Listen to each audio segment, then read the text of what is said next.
my little party animals, hiphiprenee here today with a brand new speed build for you, and this is a build to celebrate springtime. That's right, it is finally spring. Winter is, fingers crossed, hopefully over.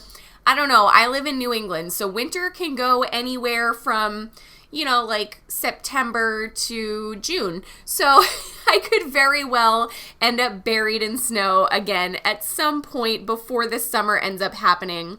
But luckily we have had some pretty nice weather recently, so I have not had to worry about snow or freezing temperatures or anything like that. So to celebrate springtime, I have teamed up with one of my favorite people, UniqueSimmer, and we are building a garden cottage together.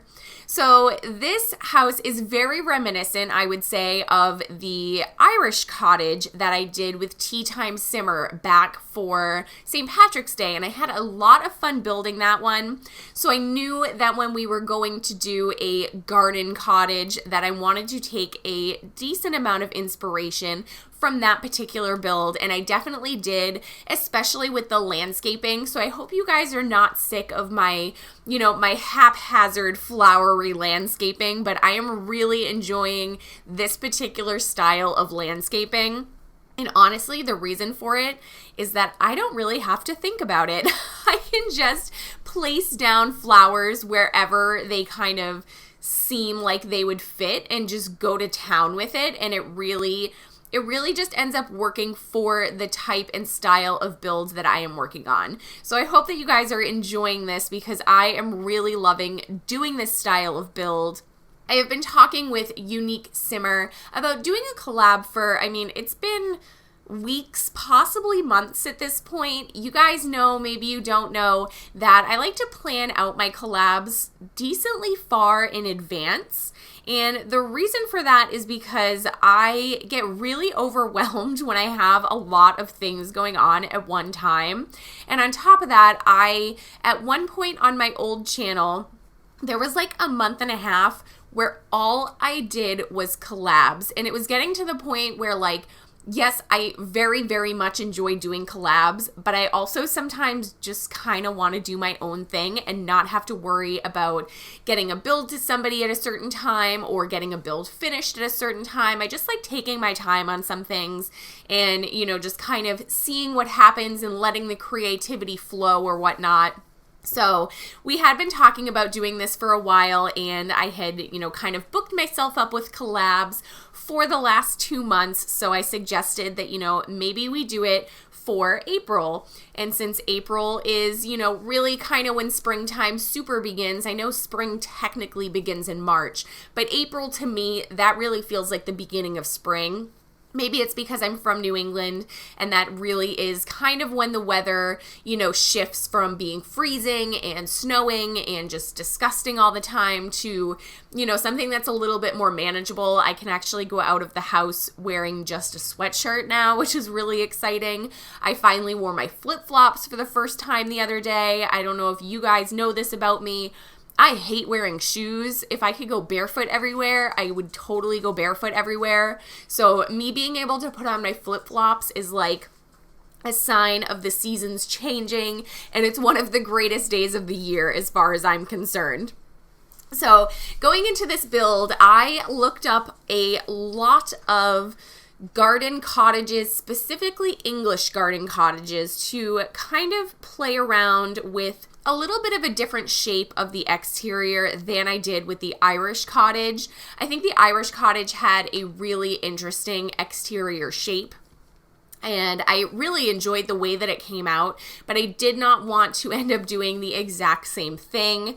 This does look pretty similar, I will say, but let me tell you, I had to restart this build I think 6 or 7 times, and there's a few different reasons for why I had to restart this build so many times.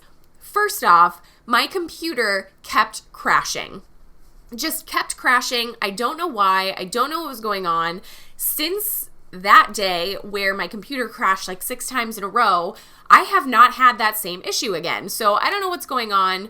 My boyfriend's taking a look at it. I know I feel like I say that every single video, but I am getting on him about that because, you know, it's really frustrating when I am in the middle of a build. Even if I continually save my build, if my computer crashes while I'm recording, I lose that recording. So I could be saving the build the entire time that I'm building and it doesn't matter because the recording is gone. So if that was something I was planning on putting on my channel, usually I'm crap out of luck when I end up with something and my computer crashes. So my computer crashed quite a few times while I was building this, and it was getting extremely frustrating. But then on top of that, I found a really, really cool reference picture that I wanted to work off of. And I studied this reference picture. It was only one photo. I couldn't find any other photos of this house. And I just thought that the roofing and the layout and everything looked super, super cool. And I tried building that house, I don't even know how many times. And I just could not for the life of me get it to look like it did in the picture. And I know that, you know, some things just don't translate from real life into the Sims very well, but it really seemed like it was one of those, you know, kind of houses that would translate really well, and I was getting super duper frustrated with it. So I ended up just kind of, you know, going off on Pinterest and looking up a few more English cottages, and it really just seemed like it was a lot of gabled roofs and, you know, very, very simplistic kind of styles. I mean, it's a cottage, so it's not really supposed to be, you know, this big, crazy, extravagant place or anything like that. And I really didn't want the house to be the focus of this lot. What I wanted to be the focus of this lot was more so the garden. And this is me looking at these little rugs that I put down. So these little stone kind of looking rugs. We're going to pretend that the terrain tools here did not completely mess up my little pathway. It looks fine straight on, but from any other angle, it looks really, really, really odd. And I did figure out, and I'm so sorry to UniqueSimmer for this, I did figure out when I was going in to take screenshots that Sims can't actually get to the house. And I don't know if it's because there's too many flowers and they can't walk around the flowers, or if it's because these rugs and the way that they are sitting on the terrain is just like not letting it happen. But you can't, this house is not playable the way that it is now. I'm sure if you deleted all of those rugs or you made a path through some of the flowers that we're going to start adding soon, that you would be able to play in this house. But in its current state, the way that I built it, this house is just so not playable. So I'm sorry for that. I really was going very much so for aesthetics over actual functions here. So, you know, I wasn't trying to make a house that I was going to be playing in. I really just wanted to do a fancy garden cottage that looked nice. And I think that's what I accomplished. So if you guys do like playing in my builds, just know that you're going to have to play around a little bit, probably delete quite a few things to be able to get your Sims up to the actual house itself. Or you could actually just place this house on like a flat terrain. I think that you can just delete the terrain.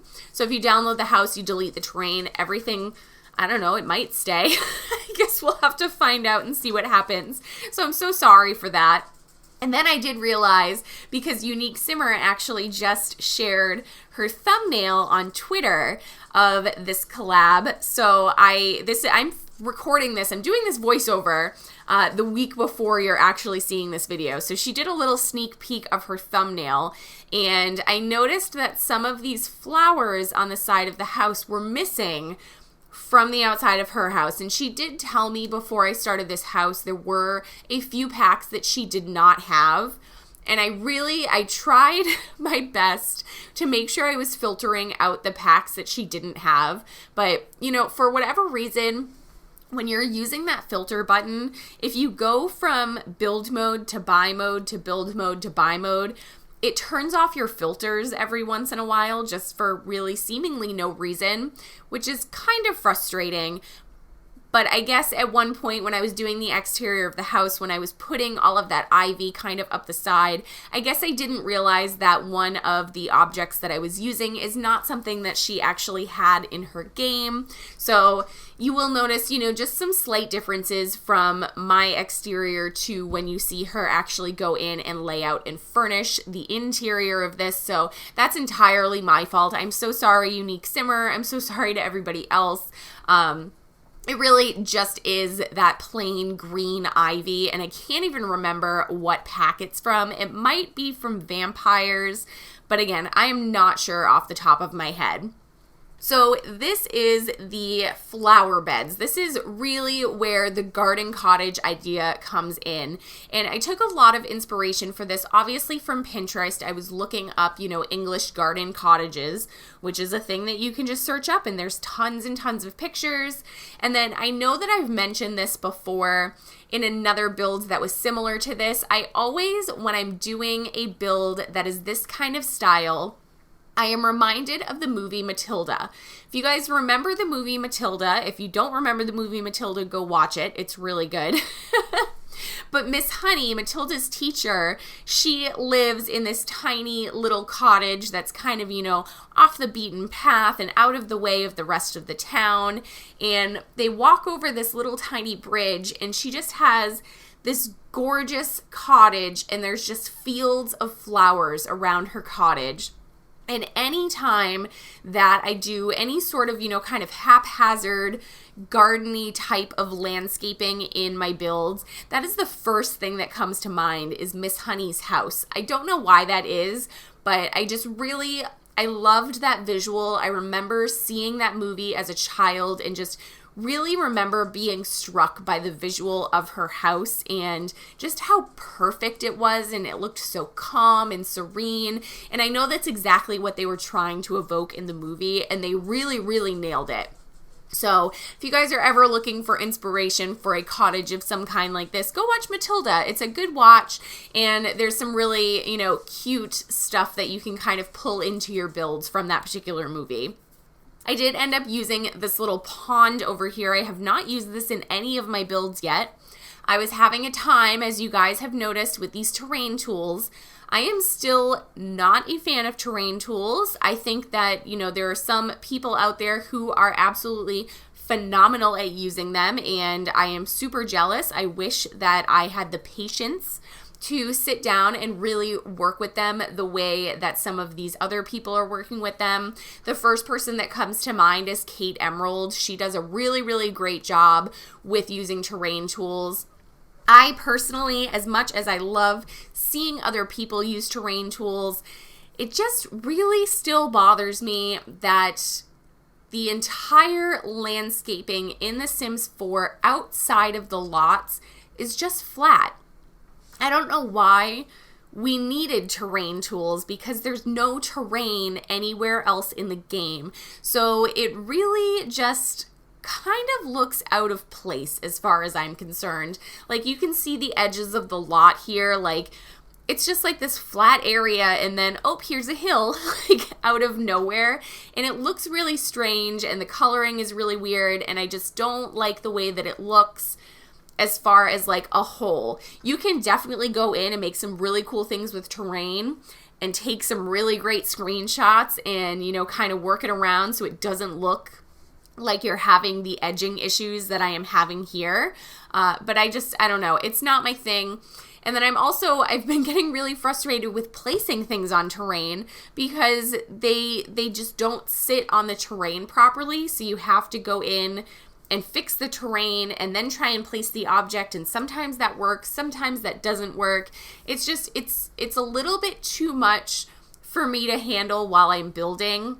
It stresses me out a little bit too much. It's really annoying to me, so it doesn't relax me. I build because it relaxes me, and when I get into trying to really work with terrain tools, I get to the point where I'm not relaxed and I'm not having fun anymore.